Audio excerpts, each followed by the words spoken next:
Helgan, the homeworld of the Helghast. A weak and ailing planet, ruled by a crumbling dictatorship. We go in, take out those loyal to the ruling party, and the people will rise up and do the rest. We'll be home in no time, and the Helghast will threaten us no more. At least that's what they tell us. Me, I'm a soldier, and I trust my instincts. And my instincts are telling me something's not right. Guess we'll find out soon enough.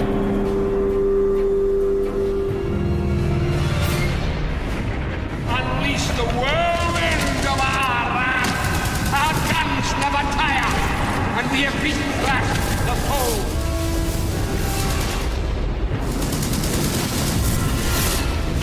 So we had this idea of a massive planetary invasion, and in Killzone 2 it's actually the first time that we're taking the war to the home planet of the Helghast. You're outgunned, you're outnumbered, and the notion is that you never quite feel safe. In Killzone 2, the theater of war and the feeling of war is really all around you. It's the ISA battlecruisers in the sky that remind you of the epic war that you're fighting on the planet, but it's also the small things like walking around Helgan planet. And we try to really entrench this feeling of war in all the different elements. Immersion for Killzone 2 is really important for us. So we removed all the distractions, such as the HUD, for example, which always sits in between the player and the actual world. We wanted to make the player feel vulnerable, so we have a lot of things going on that make him feel that he's really there.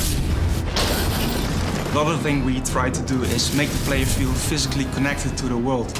There is this valve that you can turn, and you use the 6-axis controller. That really makes the player feel more immersed. We've made everything first person. For example, helping a buddy up a higher area is in first person. If the player dies, the camera will fall over in first person. Because every time you pull out the camera and make a third person shot, it breaks the sense of immersion. The PlayStation 3 has allowed us to do much more complex things with AI in Killzone 2. The Helghast will respond much more to the player's actions. They will jump over obstacles and hide behind cover. And if you shoot the cover, they will rethink what to do and make another plan. The hit response system in Killzone 2 has become one of the most important mechanics in the game. And to make that as realistic as possible, we spent a lot of time on making this system really work well. Whenever the player fires at an enemy in a certain situation, he will see a different response, which really adds to the variety of the game.